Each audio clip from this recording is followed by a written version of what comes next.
Hello again, everyone. Welcome to Season 2 of BudPod. We had a classic 318 episode series, Season 1. This is the new season in our new studio, where Glenn and I will also be recording, not just BudPod, but a new podcast with Sarah Keyworth called Button Boys. Yeah, coming in a few weeks' time. A video games podcast. A video games podcast called Button Boys. Me, Glenn, Sarah Keyworth. Very, very focused on video games. We'll save the red hot bants for BudPod. But yeah, it's going to be great, and it's all going to be recorded here. So that's why you see we did say to Phil, can we keep just coming to your house and recording in your house? And he said no. So let us. Oh, please. And some figgy pudding. A horrible idea just occurred to me. New Christmas carols, like a satirical, and it's like, oh, we won't leave till we get a podcast, and they've just make it modern. Did I ever tell you the worst modernisation idea I ever had? This is disgusting. It was a book called Wuthering Fucking Heights. And the idea was it was Wuthering Heights, word for word, but just with swearing. Like Pride and Prejudice is zombies, but just with swearing. So it'd be sort of like she opened the cocking window. And so it was just exactly the same book, out of copyright, but just swear words put in. And I think it would sell so many copies to the most boring people you know. Billionaire. Picture that of a till at Waterstones. Yeah. Like that, I do want to sell it. Do it. And I wouldn't have my name on it. Heathcliff, you can't. Where are you? Yeah. It would hurt. It would hurt so much. You'd be typing it like, oh, please. You try and get an AI to do it. You know when you hear people like really, like people when they're writing their novel are sort of like, there was a bit where I was crying while typing it, and you go, grow up. It's sad because of your imagination. You made up a friend who you made something bad happen to. You made that happen to them. It would hurt me viscerally, like I was making myself disappear. Do you know what I mean? Like if I was rewriting my own history. Well, look, I hope you all enjoy from now on. It's Season 2, and this is Episode 1 of BudPod.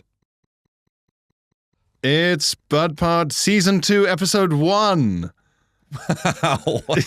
Are we rhyming these yet? I don't know, really. That's up to you, I suppose. But I find it really funny, the idea that obviously we had a traditional 318 episode, 318 episodes, Series 1. Yeah. This is like if the news did Series... Yes, do you remember Series 9 of the news? All new lineup. Fiona's gone. New villains. What a twist. Yeah, it feels weird. This is exciting. I'm going to start with an announcement. Okay. I'm leaving BudPod. It's been a good run. Imagine if that's how we revealed it would be a different person each time from now on. Yeah. In every episode. Some people last a few episodes, but generally it's usually one and done. They should do that with Have I Got News For You. As in the host gets executed afterwards. Clive Murray's not been on it. Well, yeah, he was just taken out the back and shot. Well, they shot him. Yeah. You can hear the gun. If you watch it extended, you can hear the gunshot when the lights go down. Paul Merton shot him in a court in a courtyard, snowy courtyard. Yeah, they give him and Ian Hislop, and they give them both guns, and one of them's got blanks in. And I always thought it'd be good if with those firing squads, if they were like, they give everyone blanks, so they don't know who the person is who killed the actual defendant, the convict, and the person who has the real gun. It's a very, very long bullet, like 11 feet long, and it slowly leaves the gun, and it's sharpened, and it just slowly stabs the person. I think it might be me. I think I might be the guy. Or it's like 10 firing squad of 10 men, 9 guns, and one guy's just got a knife. It's just like, no, you have to run up and throw the knife. Shiv him. It could be any of you. You have to shiv him. We don't know why he's died. But you have to run up and stab him. We've run out of guns. I would, if I was ever faced with death in front of a firing squad, so if I've like stolen a flag in North Korea or something like that, I don't know any other circumstance that would happen. But I think if it was like, if it is just the one shot and it wasn't to the head and you had just enough time you had like 5 seconds of survival, I think you would point at the most meek-looking soldier and go, you. Just really get in the head, full eye contact. Choose one to live rent-free in their head forever. Yeah. Yeah. No blindfold. Just Yeah.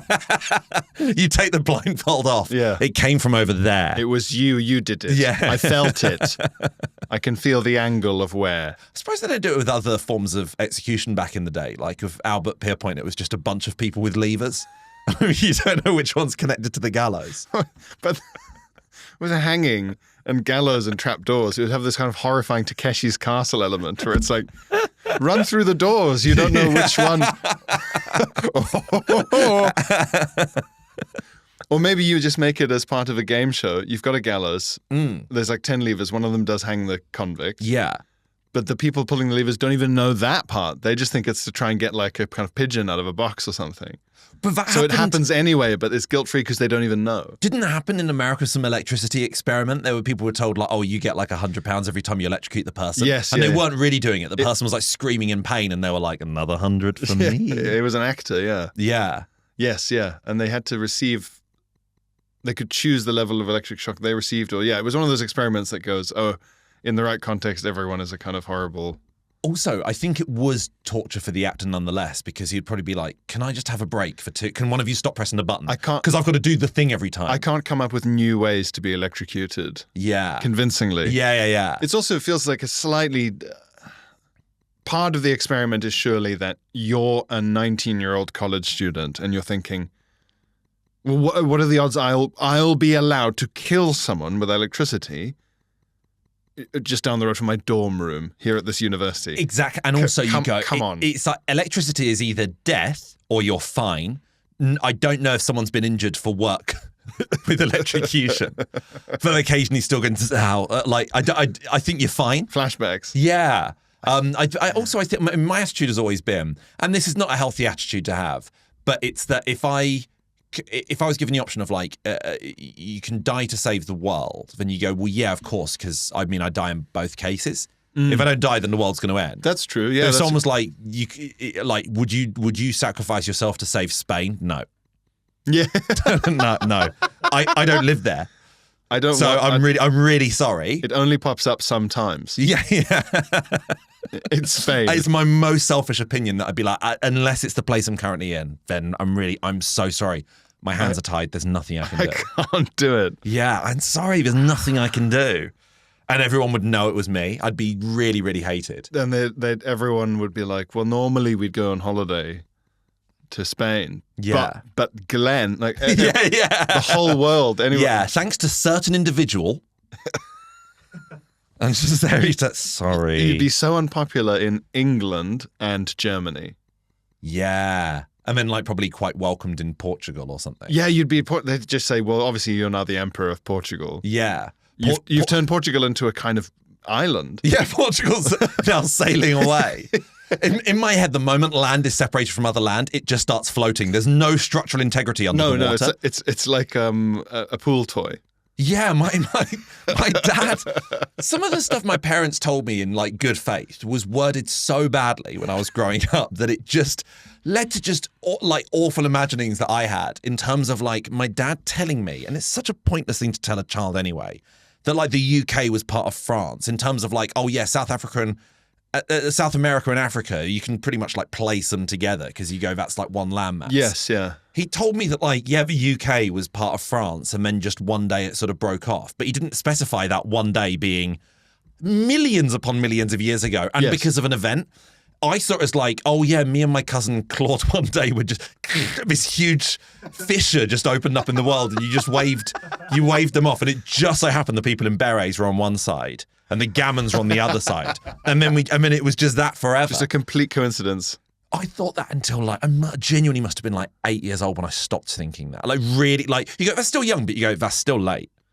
Yeah, and then also you have that thing where you go, well, then Scotland maybe. Yeah, it could just snap off. Yeah, exactly. It was that. Will this happen at any point?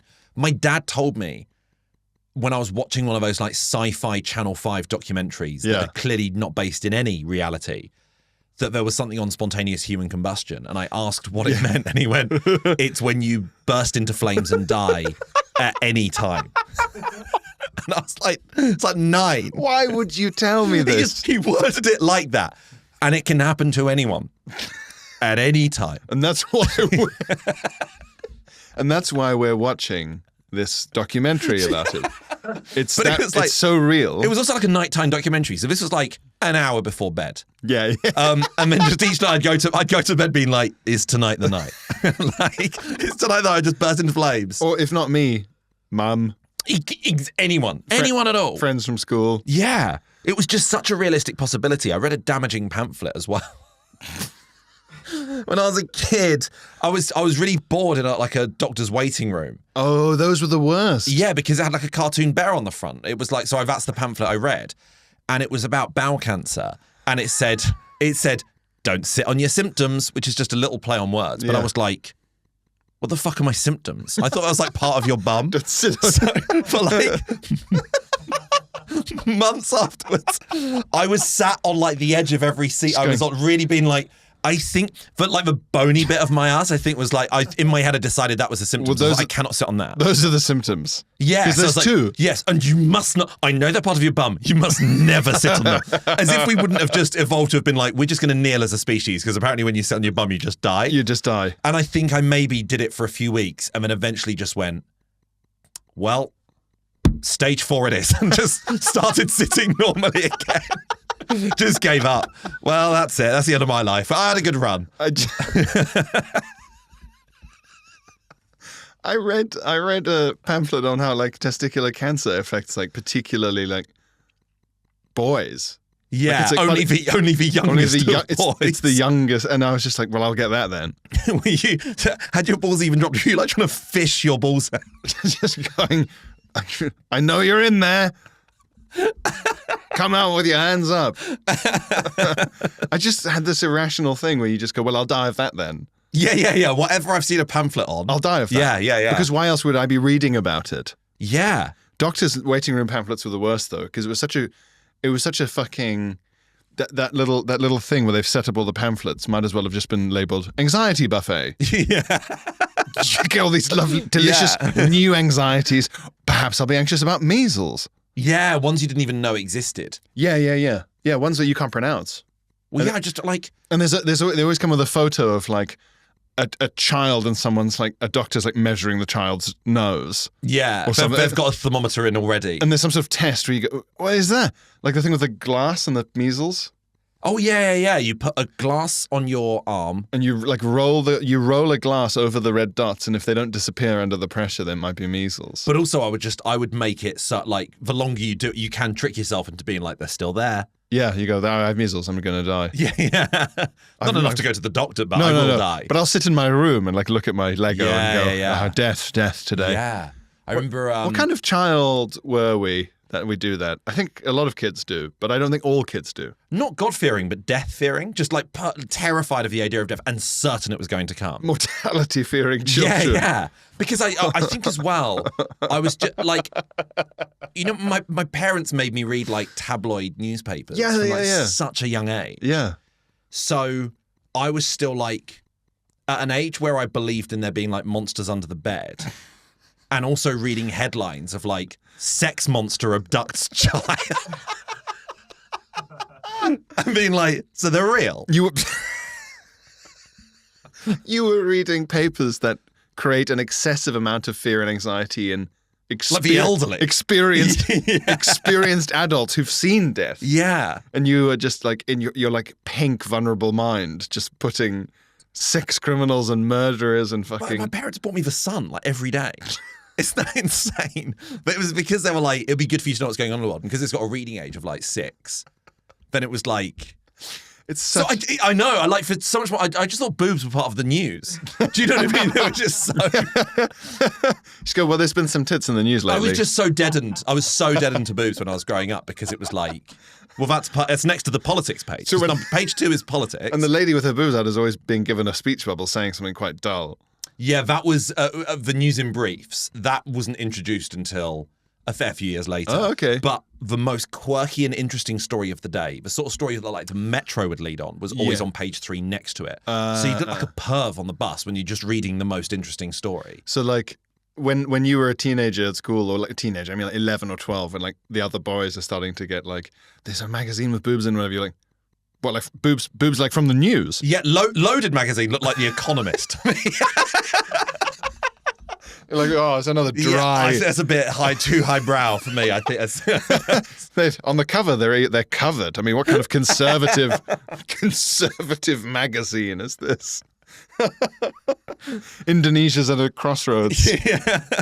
I was because of that, I was very aware of like soap stars and stuff like that. And I don't know if you would have been introduced to Daniela Westbrook at any point in your life. No, you're my go-to. Like, I ask you when I need to know What's something going on in Corrie, Glenn? Yeah, you go, please, Glenn.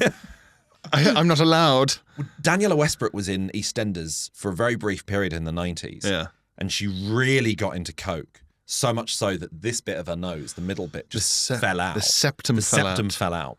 And her first thought, when she was clean for years after that, and she had it sort of reconstructed with like a bone from her heel or something, she said that genuinely she was so like coke-ridden that when that happened, her first thought was, great, I can fit more in there. Like, I can fit more coke in there. But I saw it as like, yeah, this bit of your nose can just fall out. As opposed to...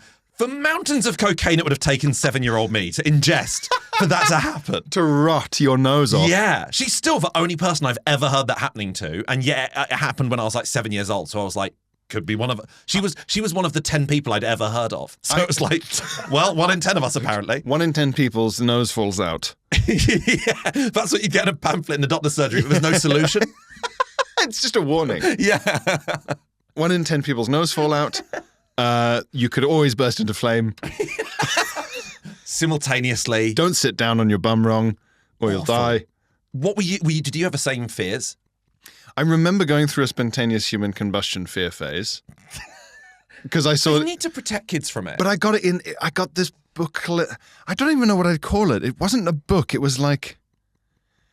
You could buy these things and they were like little ring binders. Right. So it was like you'd flip, they had pages, but they were on like a ring binder, not in a book. I have no idea why. Okay. And they had editions and it was like spookiest things and like craziest ships or whatever. Like each little ring binder booklet was a different topic. Like a kid's quirky encyclopedia where you go, none of this is useful, but it's a bit sci-fi. So like there was one that was like spooky, like spookiest tales. And it was like, it just scared the fuck out of me. It made me so frightened. But they were quite like there were stories in there that are like classic horror stories or folk tales. Yeah. That still, like when I think about them now, I go, God, that's horrible. I thought you were going to be like Clown Statue in the... No, Clown Statue wasn't in there, but Clown Statue is exactly right, okay, yeah, the kind of thing. Yeah. Some of them, there was just like an alien came and you go, I don't care. Or like a Yeti. Yeah. But then some of them were like The Bride in the Attic. Bride, I don't know that one. It's like a... Spook me, Pierre. Newlyweds. And they on the night before the wedding, the bride and her like young siblings, whatever, play hide and seek. And it's all very funny.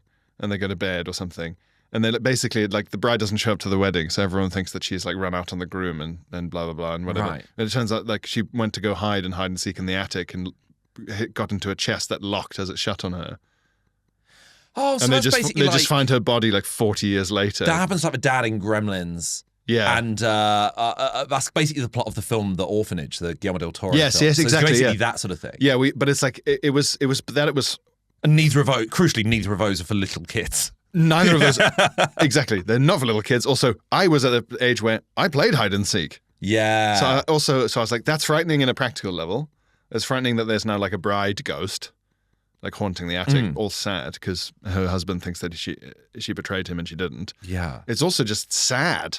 I think when you go like, like yeah, it's sad and frightening and mean. I did a module at uni of like romantic literature, but one was for like romantic literature for children, as in not sexy romantic, as in like the period.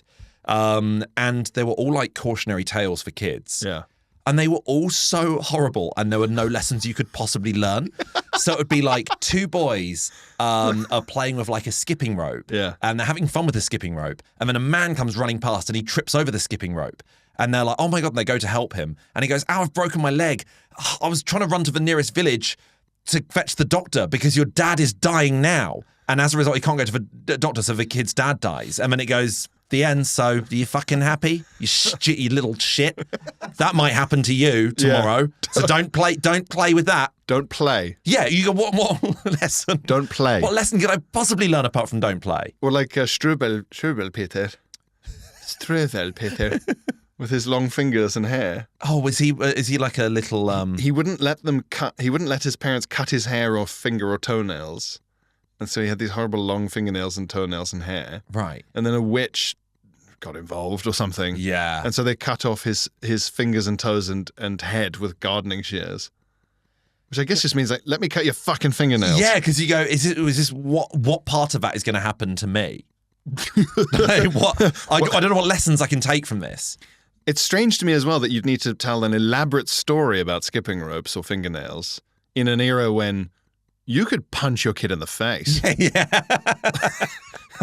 You can just kill the kid. If you want them to do something, you can beat them up. Beat the wicked child, yeah. With like a rod. Yeah. And everyone will go, good. I was worried you wouldn't hit them with the rod. Enough today. Thank you for hitting the insolent boy. Thank you for disciplining the boy, the town boy. I wanted to ask you as well, because I've been laughing about it for like a week. I thought the listeners would enjoy your dream you had. It's humiliating. I know that, like, dreams are never obviously dreams are never interesting, but this was like one where I woke up like gasping for breath, like in terror. Yeah. Because I was at the Cat Last Festival in Kilkenny a couple of weeks ago. I'd never been before, and the first gig you do, they basically, if you're one of the sort of Brits they fly over, then they put you on a gig where it's mostly a Brit lineup, and the audience know this in advance. And it's all very welcoming and stuff like a showcase. That. Like, look who we've brought. Exactly. It's a showcase where there's a compare and all the acts are doing like literally about 7 minutes. You're not there for long at all. And then after that, you're not thrown to the wolves as such, but it's like you'll be on a lineup with mostly Irish acts who the audience are going to really enjoy. And if they hear like your voice, they might not love you. And it's like the thing is, it's like it's not as binary as that. Like obviously, like. Hello. Yeah, exactly. Yeah, like audiences in Kilkenny are lovely, and they're not going to hear your voice, but I hate you immediately. But the gigs were sort of going fine. But I had a dream on the first night where someone came backstage, and it was at the real gig that I'd just done that had gone nicely. The showcase. So all the acts from the UK that you're friends with, you're all milling around backstage saying, we did it. Everyone had a nice time. I was on with Milo Edwards from Glue Factory, people like Amy Gledhill, and it was just really, really good fun. And this, in a dream, this person came backstage who was helping run the show and went, guys, Pierce Brosnan was in. And we were going, what? Just couldn't believe it.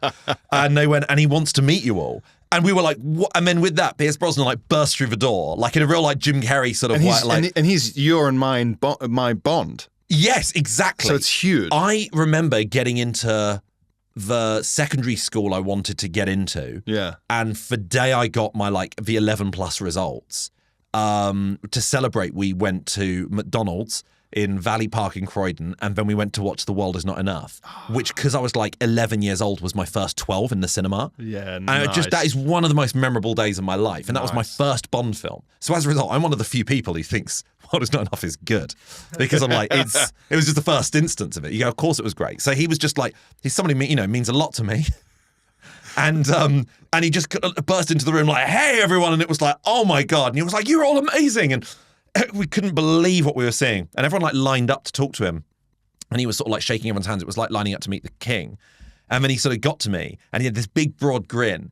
And he put his hand on my shoulder and he had this big, broad grin. And he said through gritted teeth, so like no one else could hear. So from an outsider's perspective, it looked like he was just going, you were great. Just put his hand on my shoulder and went, I really didn't like you.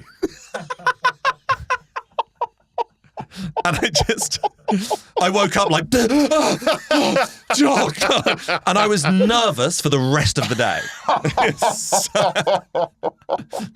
He said it was such a, oh man.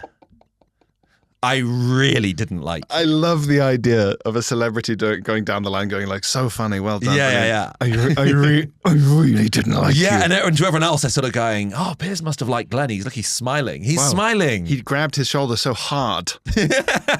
He must really like him. And to have had that impact on him in 7 minutes of material. Yeah, for him to be sitting there boiling with rage. And really funny to me, the idea that a celebrity would be like, well, one of the acts made me boil with rage, but I like the rest of them, so I'll go meet them all and tell them all. I'll tell them. This is the quickest way. I'll tell them all that. Yeah, I couldn't just have one of my people let him know. I won't leave him out. Yeah. I'll tell him. I'll tell him. I've no choice but to be rude to him. My hands are tied. I find it weird when I find out in real life about celebrities going to watch comedy who aren't comedians. Who have you had have you had someone in your audiences before you had Banksy? No. Did you not? We thought that was Garrett with the money. Oh, yeah, sorry. Yeah. For the listener, there was this, someone went around the Fringe one year putting like 2022, I think. 2022, putting like Turkish lira in people's buckets with like a kind of weird signature on. Yeah, if their show was like a pay what you want and you give money at the end. But then like the Turkish money says Banksy on it. Yeah. And it was like underlined. Yeah. And so we were like, is this like a joke or like a Banksy? Yeah. But still, we don't know. But it happened to a few people. I think it was Frankie Boyle first. So it was like it was verified like it was Banksy. Was it? Yeah. I never heard it was verified. I heard it was verified because I think it was Christopher MacArthur Boyd maybe got one as well. And obviously he knows Frankie Boyle very well. And I think Frankie Boyle was like maybe knows Banksy or something like that. Well, I got Turkish lira, but it wasn't drawn on. So you just go. What are the chances? It's like a weird Turkish man just came in. Well yeah, done. sometimes when you're doing those sort of bucket shows, when the money people put in is some of the most offensive. Sometimes people would like, it was usually like mums in their 50s who would come up and very like with a big grin and they'd really happily like show a penny to you and go, there you go. And they put it in as if you go, thank you, I can buy nothing with it. Name a thing I can buy with that. The cost of the copper in the coin is worth more than the coin. If you gently pressed a petrol pump, you couldn't do 1 penny on it. You couldn't do that. The air from some petrol. Yeah. When people just dump a pocket shrapnel in the bucket without looking at you, as if that'll do him. It's maybe stones. Who have you had like a big? Well, no. So I saw a clip online of a comedian doing crowd interaction in LA, and it was Zack Snyder. Yes, I saw that. Yeah. What were you doing there? Because you're Zack Snyder. Why are you watching comedy? Yeah, I thought you have access to a different echelon of. Yeah, you go to like entertainment, moon comedy. Yeah, exactly. You go to see jokes on a moon base, or I'm like, if you're a billionaire, I find it so strange that like there's no better fast food available to you. Yeah, why are you? McDonald's doesn't have a special menu for you. Like the fact that Donald Trump has like KFC every day, I'm like, he doesn't have access. That really is as good as it gets chicken wise. Yeah, and like he has so many private chefs maybe trying to make him chicken, saying like, Mr. Trump, you don't have to leave. I'll make you some. And he tries and he's like, no, that's not what I wanted. I did a work in progress in Chiswick years ago, and Sophie Ellis-Bextor was just in the audience. Mad. And I don't even know if the acts were advertised, so she'd just gone to see just what was on. She lives in Chiswick, yes. I used to date a girl who lived in Chiswick and lived like next door to Sophie Ellis-Bextor. So Chiswick's full of celebrities. But again, it's that's thing. That's why I was so annoyed to go out with a girl. I was like, who are you? Who are you? It was like a grandmother's house. For like generational money or something like that. And I was like, I bet all the celebs in the area are so furious at like a 24-year-old girl. How dare you be here? What? But you just think, if you're Zack Snyder, it's like, but you're so connected and rich, you could be in the front row and then backstage at any of the best comedians on the planet's gigs. Yeah. But then maybe it's that like, the king has a fancy where he puts on a disguise and goes to the tavern. The Queen, used to go out like sort of fully like sort of shrouded up basically, and she'd go around killing homeless people. She used to put loads of paracetamol. Oh yeah.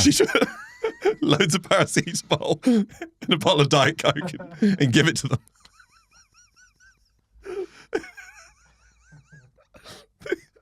Yeah, the Queen used to do such a horrible detail. You know the Queen from the Queen's speech? She'd kill... From the news, series 10, series from the start. She shrouded up like the angel of death. Yes, like full on like bits of duvet. Like not clothing. Queen, the Queen would cover herself with a duvet. Yeah. Or several duvets and shuffle around Windsor. Handing the local homeless people Diet Coke full of paracetamol. Windsor, no homeless people, and it's because she's She was just on it. On it. Just with binoculars. That's why she had that all those tallies on the side of her coffin, in that big coffin. It was like a fighter plane in World War II. Yeah. Just little notches. Mom is out hunting again. When will she be back? Oh, one never knows. One never knows for sure if she'll ever come back. Did you get many today, Liz? Sharon. I got Sharon. Take off your duvet, Mum. Never. No. We'll give it back. We've just got to wash it. Okay. They used to have to dub her over on the speech. Like it was Jerry Adams. Just to make her sound more regal, because her natural speaking voice. It was Monty Python. Monty Python woman. Yeah. Merry Christmas.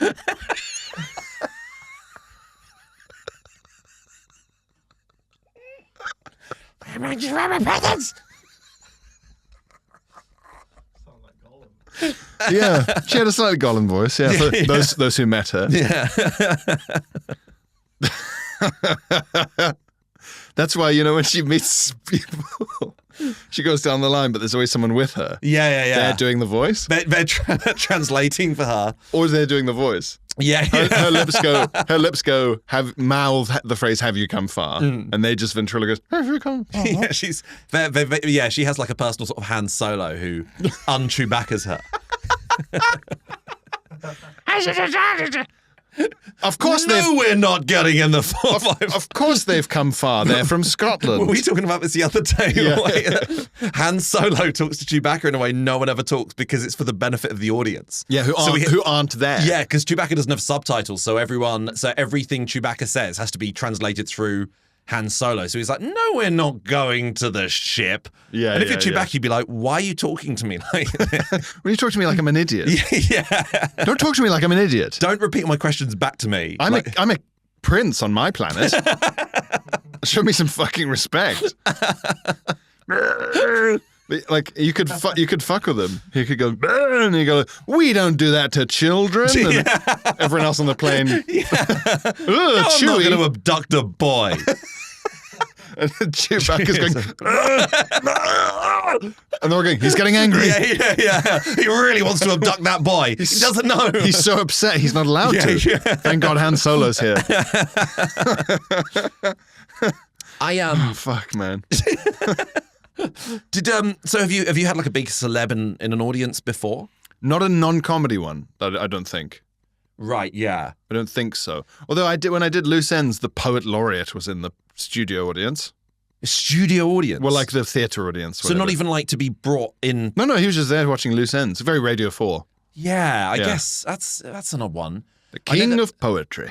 Ahir Shah Nish Kumar had Gerald Butler in Edinburgh. Yes. And Garrett, I think, too. Or someone else we know. Yeah, it was crazy. That's crazy. Yeah. But mine is still to this day just Sophie Ellis-Bextor and Jeremy Kyle. What? And saw my show at like the Soho Theatre years ago and came up to me afterwards to be like, it's me. I was like, is that Jeremy? Yeah, I think it's Jeremy Kyle. Oh. Thanks. You're not going to bully me into killing myself, are you? Don't leave it. You're not on the clock, are you? Cheeky little boy. All right, Glenn, are you ready? You're aware of Tat Attack? Yes. This is my first ever correspondence. Yes. I've co-hosted 2 in the past when Phil was away. I've been a guest in lockdown. Yeah. Never did correspondence on any of them. That's a good point. I'm really excited. And how are you with Tat? Do you have any Tat? My parents have like one world class bit of Tat. I remember this. They live.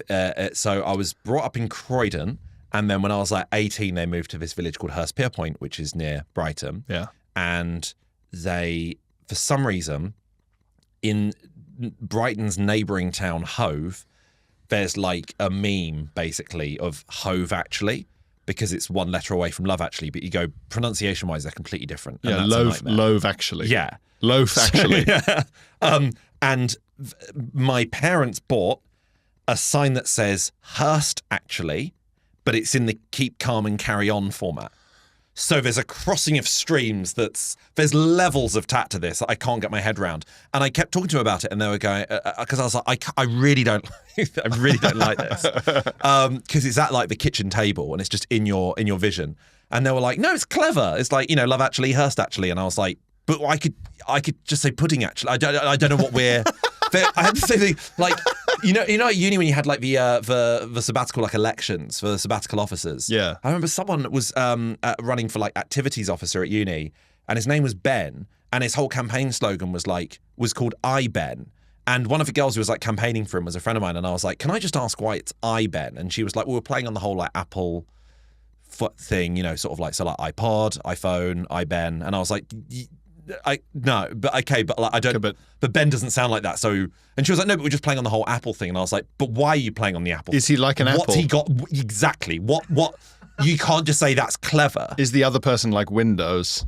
Yeah, Is that the point here? It's like someone having a post that says like Dr. Strangelove or How I Learned to Stop Worrying and Sandwich the Bomb, and then there's a picture of a sandwich, and they go, I just think that's really clever. They go, what the fuck what are you talking about? The Godfather part bread. Yeah, from the bakery. Yeah, the bakery's called he's giving you an offer. You can't bread. Yes. What? What? It's clever. Yeah. Because it's a reference. It's clever because I don't understand it. And it's a reference. Yeah. I know it's a reference. I don't quite get it. But it must be because it's clever. It's disgusting. It's so no, I don't deal well with it. I sometimes have a visceral reaction to it. Yeah, I think Hearst actually is really. It's awful. But in the keep calm format with the crown on top. With the crown on top, and obviously it's not enough words. So it's just difficult. Hearst actually. So difficult to understand. Well, this is also going to be pretty difficult to understand. But this is like a genre of tat that you and I would make up for a bit. Is it the Godfather part bread? It's close. Right. This is from Lauren. Hey, Lauren. Who says, hi, BudPod. I previously got in touch with some Come Dine With Me tat, which I was delighted to hear you read out during one of your live shows. I didn't think I'd find anything to trump that until this monstrosity of a website was brought to my attention. My husband was looking for a gift for his dad for Father's Day, and being a veteran, so this guy's dad was in the military, his mum suggested something from this website. So it's military tat. Right? Oh.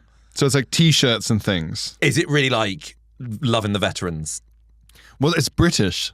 Oh, this is British, so weirder. it's not quite as going to be as like modern day veterans, or those ones where they just go, everyone over 50 was in the Blitz. Everyone over 50 was in the Blitz. Everyone over 55 was at D-Day. Yeah. Coming out of those carriers. Yeah. Well, when they're sort of like, Captain Tom stormed the beaches. And they're slaughtering civilians in Burma. Well, not civilians. But yeah. So here's some military tat. Warning. I don't know how to pronounce this word. Okay. I think it's matelow. How are we spelling it? Matelot. Right. M-A-I-T? No, mate is in friend. And then lot mate. is in loads. Right. I'm going to look it up. Matlow. So the tat is, warning, grumpy old Matlow, supply with rum and cheesy hammy egg. Fucking hell. Cheesy hammy egg? Cheesy hammy egg. What is that? Was that a rations thing? That can't be a decision. So many of the T-shirts on this website are about cheesy hammy egg that it has to be something that happens on a ship. That's got to be such specifics. Cheesy hammy egg. What a crap in-joke. But why not cheese and egg? Why cheesy hammy? Royal Navy Alcohol Disposal Team. Very good. Very good stuff. Oh, man. Supply with rum. And the rum thing is still going, though. That's nice. Why would you want to wear memories of your job? Do you know what I mean? Like, I wouldn't want to wear a T-shirt that was like memories of school. Would you get and what a serious job. Comedian tat?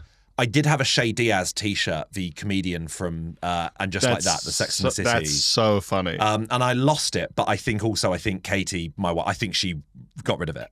Like, I know she got rid of it because I went through a phase of buying dreadful T-shirts that I'd wear with just like regular shorts to bed, and they That's were really awful. funny. And it was sort of like insane tat of just sort of like, if you get on the wrong side of me, I'm gonna have to beat you at bowling.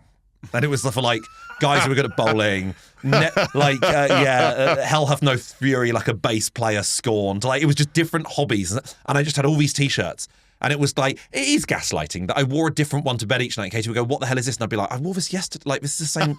And I got about 10 of them for just this lockdown joke. Yeah. That was just for me. What was the Chez Diaz one? It was like a montage of It was the sort of thing that like Tiger King would wear, where it was like, it was just like 3 images of Chez Diaz, like performing stand-up comedy. Sort of faded in on each other. Yeah, kind of. Like a sort of quite stylistic, almost Star Wars-esque poster. Yes, yeah. Almost like painting style. Yeah, kind of. The way that in a Star Wars poster, it's like Vader looking one way, Luke looking another, someone in the middle looking up. Yeah, but more of a tatty version of that. So almost like how if someone printed their own T-shirt of like Cher. Yeah, and all that sort of like Wolf Moon joke. Like, yes, yeah. For those of you who don't know, she's the stand-up comedian character from the new Sex and the City, and she has jokes like, the apartment was so big, I had to get an Uber from the one side of the living room to another. It's one of the funniest bad bits of stand-up I've ever seen in a TV show. The crowd lose their mind. They go, I had to get an Uber for my bathroom, and it was so expensive. You guys have been great. And it was like, what? You ended on that? But you ended on that? That's your closer? They cut to the crowd, and the crowd are like throwing up from like laughter. The crowd scene. It looks like the level of like ecstatic, almost panic of how much they're enjoying it. But sometimes you do see like a trailer for a stand-up special on one of like the major streaming platforms, and you go, yeah, this checks out. Actually, there is a market for this sort of thing. I remember watching a trailer for someone's big stand-up special, and I don't know what streaming service it was on. Yeah. But they were just sort of like, I was walking around just looking really depressed and just walking down the streets looking like, I don't know. And then it ended with that, and I was like, your trailer ended with you don't know? I don't know. My big trailer ended with I couldn't think of something to say. My life-changing stand-up comedy release trailer. Your big laugh is I've got nothing. I don't know. I don't know. I don't know. It's like, that's how I'd end a stress dream. Watching a trailer of yourself go, I don't know, and then cut to the Netflix logo. Speaking of getting stressed backstage, I was doing a work in progress show downstairs at the King's Head last night, which is like the oldest comedy club in the UK, are we saying? Or longest running, whatever. Maybe longest running. And it's lovely, and it's a lovely sort of like basement. Looks like the Comedy Cellar in New York, that sort of framing. And it is a really, really lovely venue. But the guy's been running it since the beginning. Peter is really, really sweet. But I was in the green room with him before the show started, and I was really, really stressed out because I was just making big changes to my show and stuff. And he was like, look, I know you're stressed. And this is his way of reassuring me. And it was very kind. I know you're stressed, but, I know you care a lot about your shows. So all I will say is I tell you who else used to stand in that corner over there and get just as stressed as you before a show. Robin Williams. And I was like, the guy who went on to kill himself. Do you know who else? Do you know who else used to get incredibly stressed?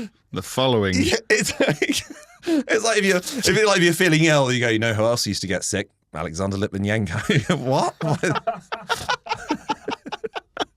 Who's the fucking chef guy who killed himself? Anthony Bourdain. Yeah. You know who else used to get a little sad sometimes? Anthony Bourdain. Something to think about. And he was way more successful than you. And he did loads. Yeah. And his life was about eating delicious food and traveling. And he would also get about this sad, I think.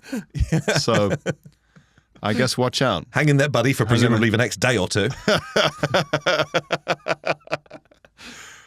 That military tat is disgusting. It's see if you can guess this one. Time flies when you're having blank. Does it rhyme with fun, or does it rhyme with any of the other words in the sentence? It does. It's a half rhyme with the main. Oh, is it? It's time flies when you're having hammy, eggy, cheesy bap, or whatever it is. No, it's the other thing the Navy likes. I don't know. Rum. Rum. Oh, for God's sake. Time flies when you're having rum. Is that a modern day Navy thing? I thought it was just a pirates thing. They do still have a tot of rum ration. And that's like an affectation, isn't it? You go, it's not what you choose. I don't know really. Apparently grog was like water and rum. Like just rum was sort of added to try and get all the diarrhea bugs out of the water. Someone told me years ago, grog now is literally just like any fruit juice if you're choosing with lime and rum, and that basically is just grog. Is it? So if you make grog with pineapple juice, which is like, if you made rum and pineapple juice with some lime, which is delicious, then that's technically grog. But I'm like, it tastes too nice that I can't imagine a pirate having ever had it. It tastes too delicious. You can't call it grog. You can't call this grog. It's tasty. It has to be called sea breeze. Or yeah, something. it has to be full of salt, and it's going to make me feel ill. That's the point, right? Or it has to look like porridge. Somehow have rum in it. Yeah. Yeah, you can't be like, there's grog, and then have this thing with like a little umbrella in and stuff. That's it. Yeah, it was very umbrella adjacent. It was very honey. It was a real honeymoon drink. Yeah, you can't have a pina colada, delicious creamy pineapple booze treat, and call it like splench or something like skunk.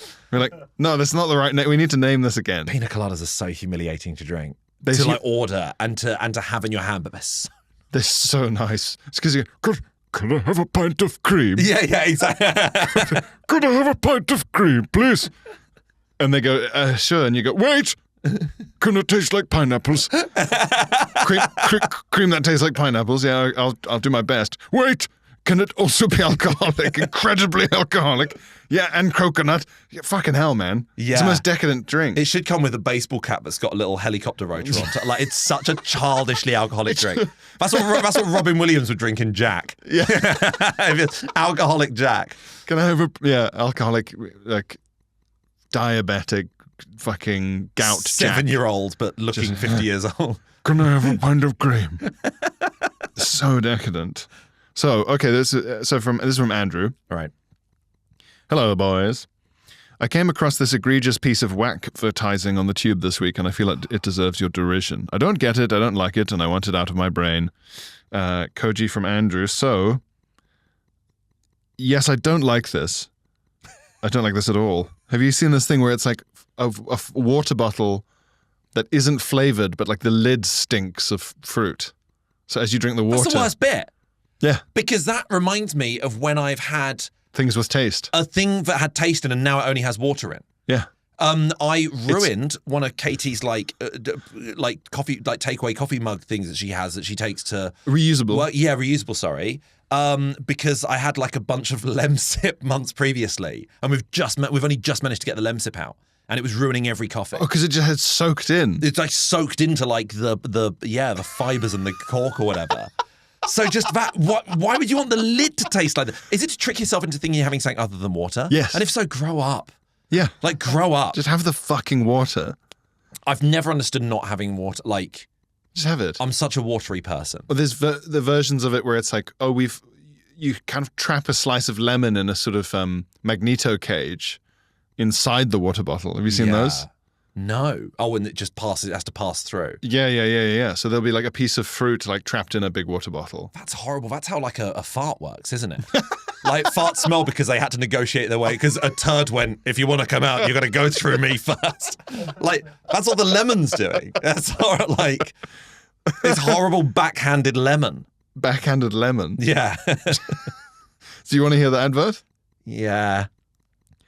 Tastes like a tiny passion fruit getting a face tattoo in a raccoon barbershop. I have seen this one. Yeah. I saw it and then like averted my eyes as I would like someone with a knife walking through the tube carriage. Where you go, okay, just look down. Easy to look away. And it was so easy to just go, I don't, like, you know that attitude people have towards like... Or like if you saw someone breastfeeding a puppet. You just think, I don't get it, but that's fine. Are they like manipulating the puppet's back so the mouth is going up and down? That's horrible. That's horrible. Because the puppet's then full of milk. Oh, it's not working. Oh, thank God. No. Oh, for a minute I thought it would be weird. But yeah, those like, it tastes like a little hug from a raccoon getting a blowjob from Peter Griffin. What? Oh, is that? Stop talking to me. Yeah. Stop calling my home. Those, like, I hate that kind of thing. Over familiar, cutesy. You can't just put individually cute things and just a bit of like, oh, isn't that quirky? Because you know it's been written by the most boring person you know. The most boring people I know who I went to say uni with went on to go into marketing, and I remember how dull they were. Yeah. I remember one of them, his LinkedIn about me said, "I like to do things I like to do," and it was like, you think that's clever, don't you? Come on. That's what a 3-year-old says. Come on, mate. Yeah.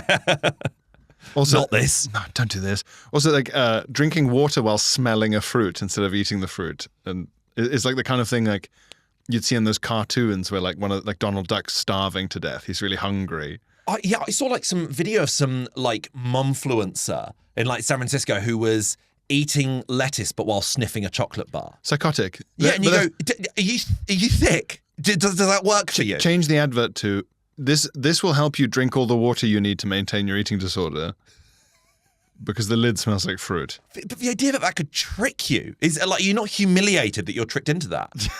About how much of your taste is smell. Kind of. I've told you about my dad before and the way he sets his watch. Well, let's save that for the Patreons. All right. That's quite a good cliffhanger because I don't think you've told me this and I cannot begin to imagine how this will work. So we're going to go to the VIP section now. Thank you very much for getting in touch and for downloading episode 1 of season 2. Season 2. Which one is the British one? Season. No, we do series. We say series. Yeah, but I think season is becoming the fashionable thing. Yeah, the Americans are winning. Let's say season. Season 2, episode 1 of BudPod 2.0. But for the sake of it, it's BudPod. I don't want to keep saying 2.0. No, that's fine. That's reasonable. And with the time I save, not saying 2.0 throughout the year, I'll gain enough time to say with what I'm saying now, this here.